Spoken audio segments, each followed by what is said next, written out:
रिया भक्ति पवित्र कहानियाँ। ये कहानी एक छोटे से गांव की है जहां सविता अपने अपाहिज पति शेखर और अपने 5 साल के बेटे अजय के साथ एक किराए के घर में रहती थी। शेखर अपाहिज था और वो कोई काम नहीं करता था। जीवन गुजारने के लिए सविता उसी गांव में कालू की दुकान में सफाई का काम करती थी। सविता बचपन से ही विष्णु भगवान की बहुत बड़ी भक्त थी। वो बड़ी श्रद्धा से भगवान विष्णु की पूजा करती।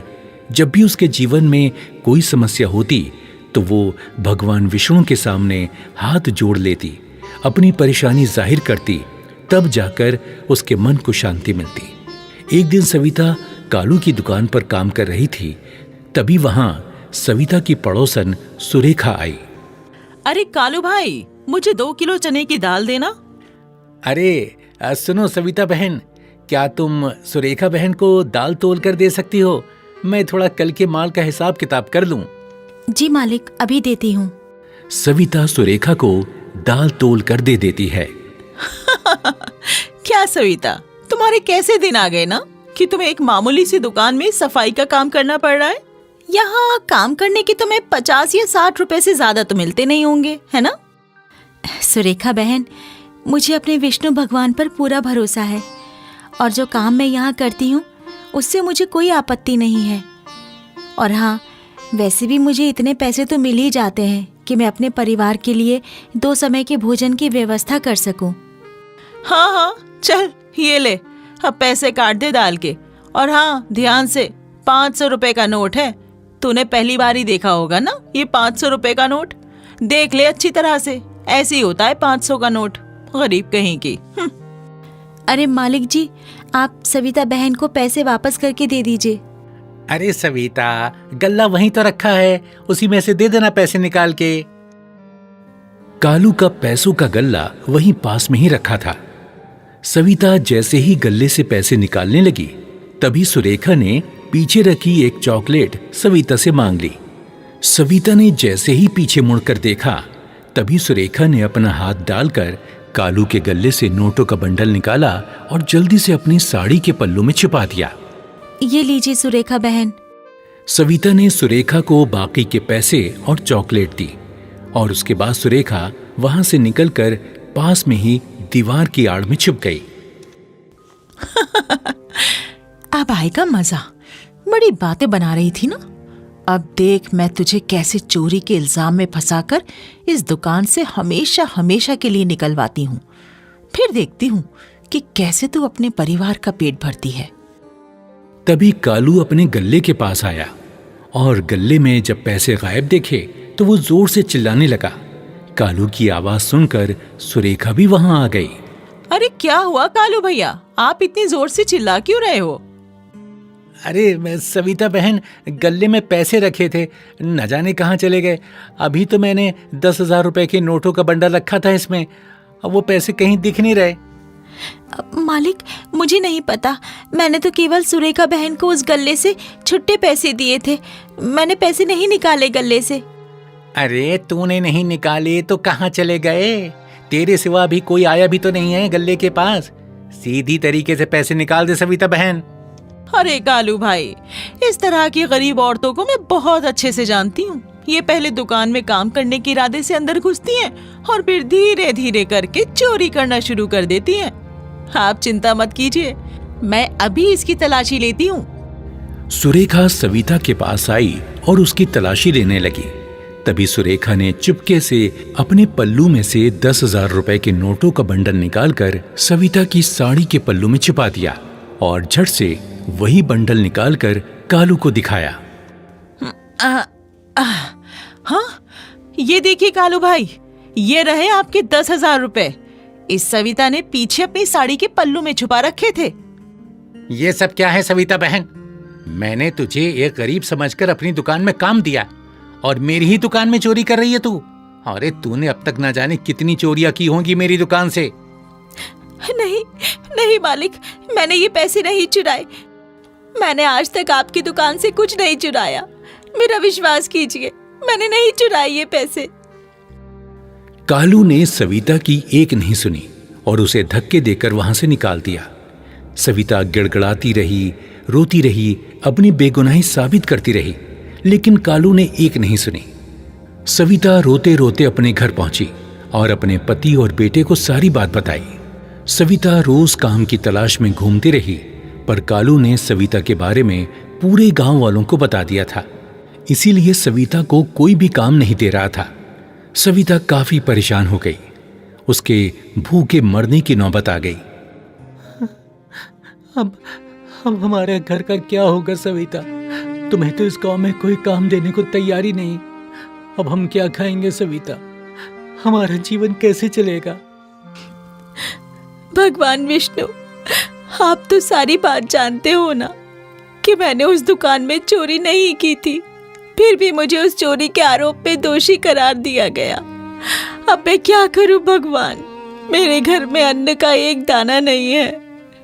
मेरा बच्चा, मेरे अपाहिज पति और मैं, हम काफी दिनों से भूखे हैं। हम पर अपनी कृपा कीजिए भगवान, हमें इस समस्या से बाहर निकालिए। इस गांव में तो हर कोई मुझे चोर कह रहा है।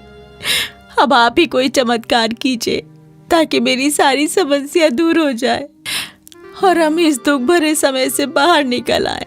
हमारी रक्षा कीजिए। सविता भगवान विष्णु से प्रार्थना कर ही रही थी कि उसका मकान मालिक किशोर वहां आया। चलो चलो, मेरा घर खाली करो। मैं अपने घर में वैसे चोर लोगों को जगह नहीं दे सकता, वरना कल को पता चला तुमने तो मेरे ही घर में हाथ साफ कर दिया। चलो चलो, मेरा घर खाली करो। अरे किशोर भाई, ये आप क्या कह रहे हो? मैं गरीब अपने अपाहिज पति और छोटे बच्चे को लेकर कहाँ जाऊंगी? मुझे गरीब पर रहम करो, हमें इस घर से मत निकालो। मैं समय से तो आपका सारा किराया देती हूँ ना। किशोर ने सविता की एक नहीं सुनी और उसके सामान के साथ साथ उसके पति और बच्चे को भी घर से निकाल दिया। घर में ताला लगाकर वो वहां से चला गया। सविता रोते रोते सुरेखा के पास आई और उसे सारी दास्तान बताई।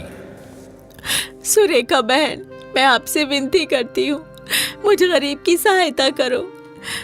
ऐसी हालत में मैं अपने अपाहिज पति और छोटे बच्चे को लेकर कहाँ जाऊंगी?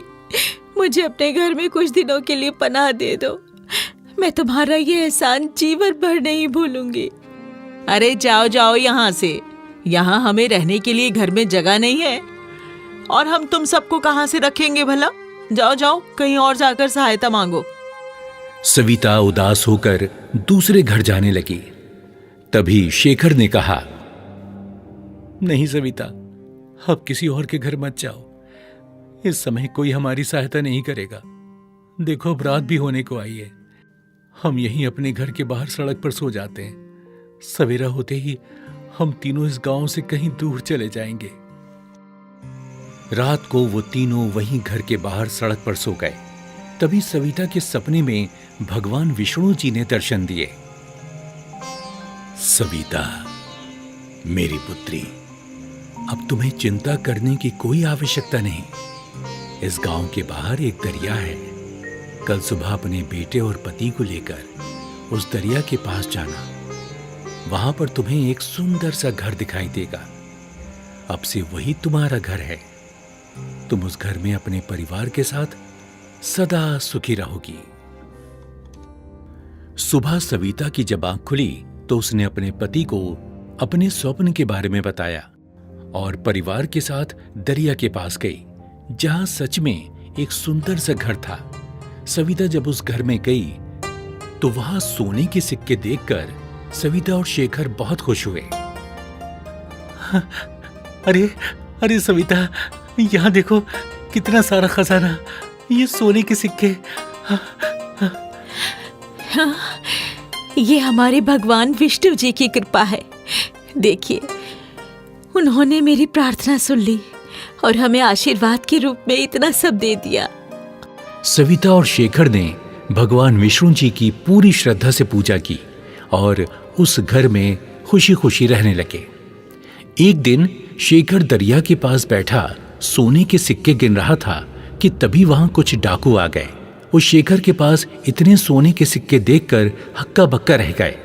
शेखर ने डाकुओं को देखकर वो सोने के सिक्के उठाए और तेजी से अपने घर की तरफ भागा। वो सारे डाकू भी शेखर के पीछे पीछे भागे। तभी शेखर तेजी से घर में घुस गया और जोर जोर से हाँफने लगा। इधर सारे डाकू हैरान हो गए कि आखिर शेखर गया कहाँ, क्योंकि वो घर केवल सविता और उसके परिवार वालों को ही दिखाई देता था और किसी को नहीं।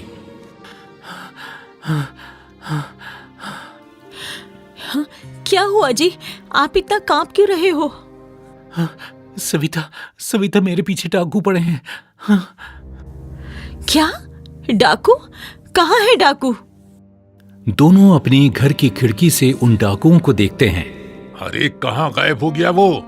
यहाँ ना तो कोई घर है और ना ही कोई ऐसी जगह, फिर अचानक खुले मैदान में कैसे वो गायब हो गया? चलो उसे आगे ढूंढते हैं। ये क्या बोल रहा है सविता?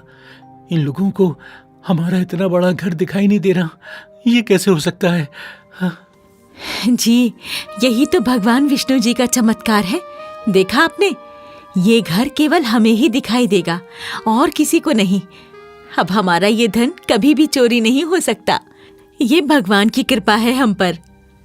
शेखर हाथ जोड़कर भगवान विष्णु जी का धन्यवाद करता है। उसके बाद दोनों पति पत्नी प्रतिदिन भगवान विष्णु की पूजा करने लगे और खुशी खुशी अपना जीवन गुजारने लगे।